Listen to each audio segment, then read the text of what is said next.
ഒരിക്കൽ ഒരു യുവാവ് തെരുവിലിരുന്ന് ഭിക്ഷ യാചിച്ചു കൊണ്ടിരിക്കുകയാണ്. അയാളുടെ അരികിൽ കൂടി ഒരു ജഡ്ജി കടന്നുപോയി. ഭിക്ഷക്കാരൻ്റെ മുഖത്തേക്ക് തുറച്ചു നോക്കിയ ജഡ്ജിക്ക് തോന്നി, ഈ മനുഷ്യനെ എവിടെയോ കണ്ടിട്ടുണ്ടല്ലോ എന്ന്. അടുത്തു ചെന്ന് ചോദിച്ചു, താങ്കൾ എവിടെ നിന്നാണ്? അയാൾ തൻ്റെ സ്ഥലവും വീടും പറഞ്ഞു. അത് കേട്ട് ജഡ്ജി ചോദിച്ചു, താങ്കൾ എൻ്റെ മകനെ പഠിപ്പിച്ച അധ്യാപകനല്ലേ? എങ്ങനെയാണ് ഈ തെരുവിലേക്ക് എത്തപ്പെട്ടത്? അയാളുടെ ദയനീയ അവസ്ഥ കേട്ട് ജഡ്ജി പോക്കറ്റിൽ നിന്നും ഒരു ചെക്ക് ലീഫ് എടുത്ത് അയാൾക്കു നേരെ നീട്ടി. നിങ്ങൾക്ക് ആവശ്യമായിട്ടുള്ള തുക ഇതിൽ നിന്നും എഴുതിയെടുത്തുകൊള്ളുക. അയാൾ അതിൽ എഴുതി. അതുമായി ബാങ്കിൻ്റെ അരികിലേക്ക് നടന്നു. അവിടെ ചില്ലുകൂടാരത്തിലൂടെ അകത്തേക്ക് നോക്കി. അകത്ത് വലിയ ഇടപാടുകൾ നടക്കുന്നു. വൃത്തിയുള്ള വസ്ത്രം ധരിച്ചവർ, കോട്ടും സ്യൂട്ടും ഇട്ടവർ. അയാൾ സ്വന്തം ദേഹത്തേക്ക് നോക്കി.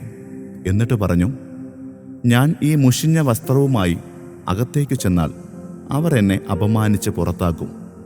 അയാൾ വീണ്ടും തെരുവിൽ വന്ന് ഭിക്ഷ യാചിക്കുവാൻ തുടങ്ങി. പിറ്റേ ദിവസം ജഡ്ജി ആ വഴിക്ക് കടന്നുപോയി.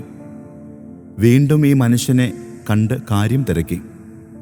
അയാൾ ചോദിച്ചു, എൻ്റെ വേഷം വൃത്തികെട്ടതാണ്, അതുകൊണ്ട് ഞാൻ ഈ ചെക്കുമായി കടന്നു ചെന്നാൽ എന്നെ അവർ വിശ്വസിക്കില്ല.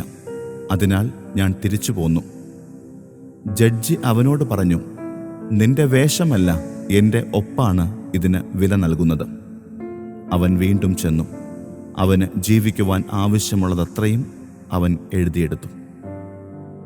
ദൈവം ഒരുക്കിയിരിക്കുന്ന രക്ഷ ദർശിക്കുവാൻ നാം പലപ്പോഴും മറന്നു പോകുന്നു. കളിയിൽ തോറ്റവനെയും പരീക്ഷയിൽ പരാജിതനായവനെയും കൈപിടിച്ച് വിജയത്തിലെത്തിക്കുന്നവനാണ് ദൈവം. ആ ദൈവത്തിൻ്റെ മുഖത്തേക്ക് നോക്കുവാൻ മറന്നുപോകുന്നു എന്നതല്ലേ നമ്മുടെ ഏറ്റവും വലിയ പരാജയം? ജീവിതത്തിൽ ഉത്തരം മുട്ടുമ്പോൾ അഭയം പ്രാപിക്കേണ്ട ഭവനമായി ദിവ്യ സക്രാരി രൂപം കൊള്ളട്ടെ.